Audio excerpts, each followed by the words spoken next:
This is Frank Islam, Chairman and CEO of FY Investment Group and your host of Washington Current Review, where we interview leading voices from business and politics that impact you, the viewer. Today, our guest is Kumar Barve. Mr. Barve is the majority leader in the Maryland House of Delegates. A wonderful person, a good friend. All of us should take a pride because of his heritage, and all of us owe him a sense of gratitude what he does for this great nation as well as for the state of Maryland. Thank you very much for coming to the show. I appreciated that very much. Well, Frank, it's great to be here. So I want to ask you two questions. Sure. Number one, tell me a little bit about yourself. Okay. And then how long have you served in the Maryland General Assembly? Well, let me begin with my family. My grandfather, Shankar Lakshman Gokhale, came to the United States of America in 1911. He was recruited. It's about 100 years ago. 101 years ago, yeah. He was recruited by the General Electric Company. At that time, GE was recruiting scientists from all around the world because they wanted to get out front in this new television technology, this magical thing that everybody thought was just a stupid thing to invest in. And my grandfather had two doctorates from the University of Calcutta, one in electromagnetics and the other in chemistry. And as you know, that was the best university in India at the time. Yes, indeed. Right. So he was the president or principal of Holkar College, but he ran into trouble with the political British and Indian authorities. He had a way of getting on the wrong side of politics in India. He lost his position as president of Holkar College, and he ended up in Schenectady, New York in 1911 at the invitation of Charles Proteus Steinmetz, who was the chief science officer, in effect, of General Electric. So he crossed the ocean to come to America. That's right. And he worked here. He worked here for 10 years. He finally had to go back home to Nagpur and get his wife and his two children at the time. And I really feel very bad for her because she came to upstate New York in, I believe, December of 1920. And that was cold. Right, wearing a sari, and I don't know how she did this.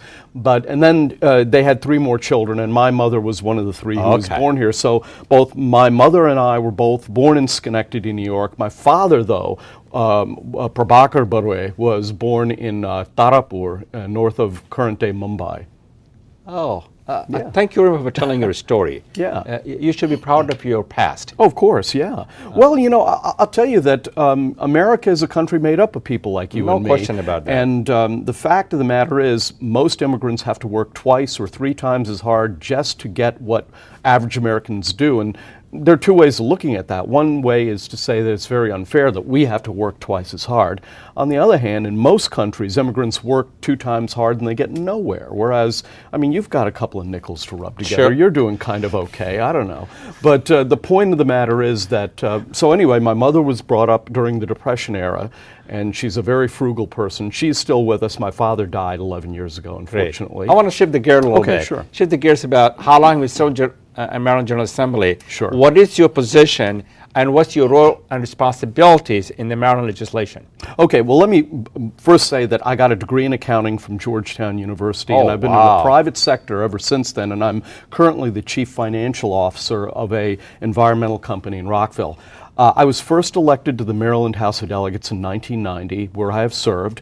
I am currently, for the last 11 years, I've served as the House Majority Leader, which makes me sort of the number two person in the Maryland House of Delegates.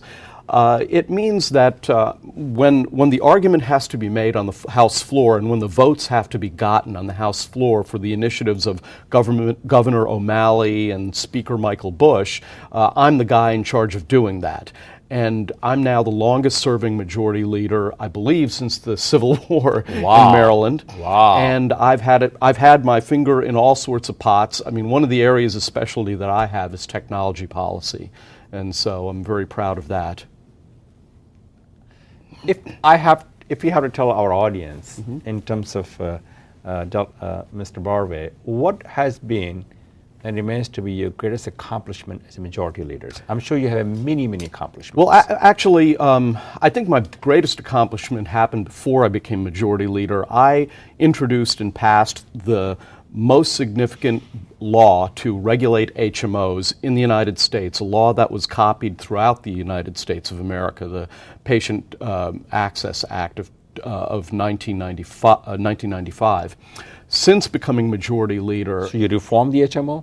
Well, what we did is we said a couple of things. First of all, HMOs can't put gag orders on physicians. Okay. And we said that if you wanted to see a doctor outside of the panel, if you were willing to pay a little extra, you had to have that as a right, among other rights. You know. But in any case, as majority leader, I suppose the biggest accomplishment may have been the Greenhouse Gas Reduction Act of 2009, which really stated the policy that, number one, we would receive 20% of our electricity from renewable sources, and number two, we would be aggressive about conservation, because really the most effective way to lower greenhouse gas emissions while saving money for consumers is through conservation. And that's our strategy between now and the year 2022. So those have been your major accomplishments. Major, but there are several many. I've been working on a lot of issues. Yeah, I'm sure you are. I mean, Maryland, for example, has for the last 4 years been ranked as having the best public school system in America. And I want to talk a little bit about that later on, about education. To me, that's very, very important. I think to the audience, this is going to be important. Now, you mentioned that you're a chief financial officer of a private company in Rockport, Maryland. Right. And that's your job outside of the assembly when the assembly is not in session. The day job. The day job. Right. So tell me a little bit about that job. Sure. It's actually a very small company. And bear in mind, as a legislator, you don't have the liberty of just having a regular job. But this one it's roughly 35 to 40 hours a week. Okay. And so, for example, during the 90-day session, I'm in Annapolis from Tuesday to Friday. And then during the weekend, I have to keep the books of the company.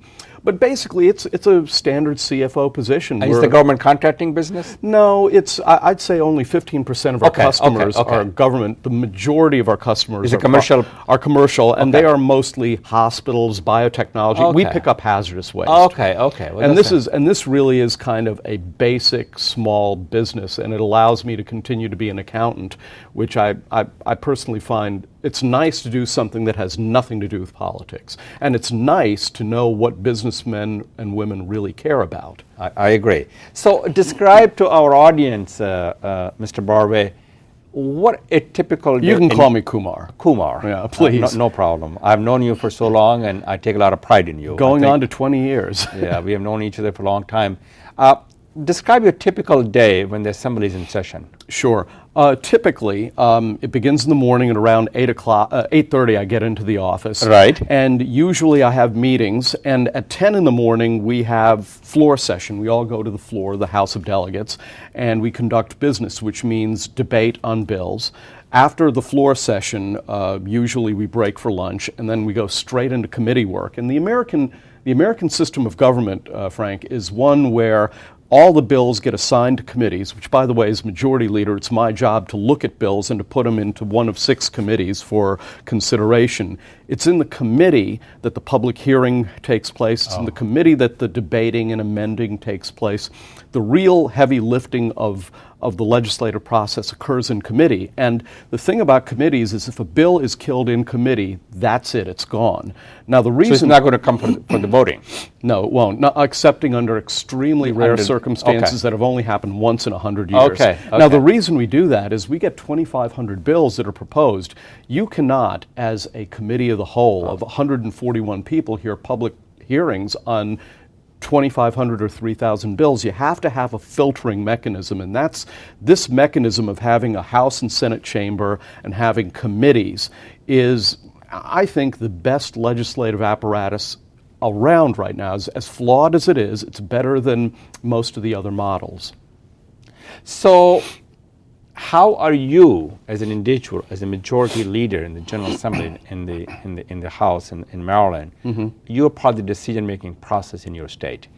Well, let me give you a specific example. I'm part of the fiscal leadership of the state of Maryland. As you know, Maryland has had to has had to cut spending and raise some taxes, and we've maintained our AAA bond rating. Maryland has had a AAA bond rating I would say 51 years in a row. I would say you're absolutely right on that. And the fiscal leadership of the state of Maryland comprises 9 people. Okay. The governor of the state of Maryland, 4 people from the House, and 4 people from the Senate. And so as off at least 4 or 5 times during the year when we're not in session, I get invited to have breakfast with the governor. I have to drive all the way from Gaithersburg to Annapolis, and I show up at the governor's, and there we are, the 9 of us with the staff people, and we start to talk about the fiscal issues of the state of Maryland.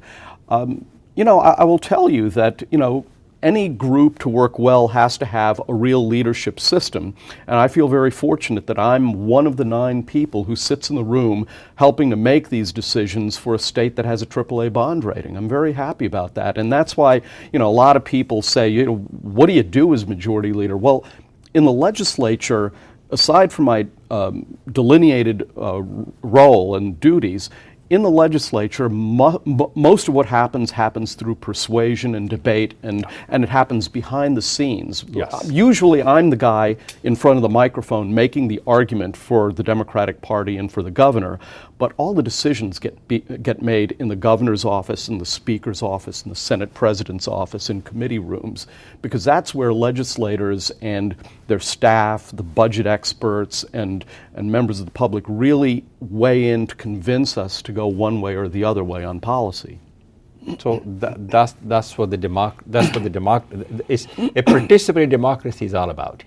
Yeah, it's about discussion. Yes, about discussion and debate. And yes, it is. And let me discourse. And let me say one other thing. Most of the proposals that are made in the legislature are very popular and very wrong. And the genius of the American system of government is that it takes the legislative process and slows it down enough so that we're actually able to deliberatively consider it. I mean, there are many laws where we just shake our heads and say, you know, boy, if we enact that, we're going to wreck the business community. We can't do this. Well, how are we going to do this without making people mad? And people, we have to discuss these things, and they are usually, just as in our families, you know, the hardest decisions we make between our wives, husband and wives, are usually private conversations, right? You know, and that's the way it happens in government as well. And let me say that we Indian Americans, we South Asians, we are owners of this country. We have a right to have a seat at the table. And now in Maryland, we have to have a voice. Yeah, and we have 3 Indian Americans now in the Maryland House of Delegates. And those, beside yourself, is Aruna Miller, and Sam Arora. And Sam Arora, right. And it's and we a little while ago in the last term we actually had a Pakistani American. Yes. So we've had Hindus, Muslims, and Christians from South Asia. It shows the diversity of America. It does. All we need is a Jew now, and we'll have a full match set. Wonderful. And I hope from India. Oh, that's a wonderful thing to do. Yeah. I wanted to kind of shift your gear a little bit and talk a little about your views on the current state of the economy nationally and in your state. Sure. Our state has done very well. State of Maryland has done well, comparatively speaking, not as well as it ought to. Let me say that, you know, recessions come and go, but this kind of a recession, one that is fueled by a collapse in credit and by a collapse in the real estate market, is more like the Great Depression of 1932 than it is like any of the other recessions. Yeah. Now, the housing market has hit bottom and is now slowly climbing back up. Agreed. Number one. Number two, I think the credit markets have been stable for the last 3 years. The financial institution is also very much stable. And the other thing that's very interesting, the American economy, unlike the economies of Europe, is starting to reinvent itself. It's starting to use cheap natural gas to completely reindustrialize parts of the country. There are factories, as you know, to produce plastic. You have to have a factory that takes natural gas and breaks out the chemical components of plastic. And they are now starting to dismantle those factories in Chile and reestablish them in the Gulf Coast because American natural gas is cheaper. And a reindustrialization process is slowly beginning to take hold in America. If you read The Economist magazine, you'll see that now economists around the world are beginning to recognize these new technologies as being very positive for America's future, and I think we have to do everything we can to encourage that. And the manufacturing is coming back to this country. It used to be 20% of GDP. It was not too long ago, it was about 10%. Now it's climbing back to about 15%, which is very good, so, especially advanced manufacturing. Right. Well, I mean, as you know, there's a new technology of 3D printing, which is not going to be, obviously, when you're making nuts and bolts, there's no substitute for stamping out metal on an assembly line. But when it comes to redesigning a person's knee bone or hip bone, there is no substitute for an MRI linked to a computer, linked to a 3D printer. There's no substitute for that. So you're pretty positive that the economy is getting some altitude. I think that the U.S. economy this time 4 years from now is going to be doing very, very well because the fundamentals are good. And I'm a partisan Democrat, and I'm a big supporter of President Obama, obviously. But, you know, I look forward to the day, not in the not too distant future, where we'll be back where Bill Clinton had us, where we had surplus budgets. Exactly. And, you know, the last president to balance the budget, was a Democrat. Right. Yeah, President Clinton. If the viewer wants to get hold of you, they have any questions at issue they want to discuss, how do they get hold of you? Okay, the easiest way is via email. Kumar Barve, that's KumarBarve @gmail.com. Or there's always my home phone number, 240-813-8450. So those are the two best ways. That was very nice of you to share with our audience. Absolutely. Thank you very, very much. Absolutely. And thank you for coming to our show. Thank you. We really appreciate that very much. Not at all. That is our show. This is Frank Islam from FI Investment Group wishing you a great week. And thank you for watching.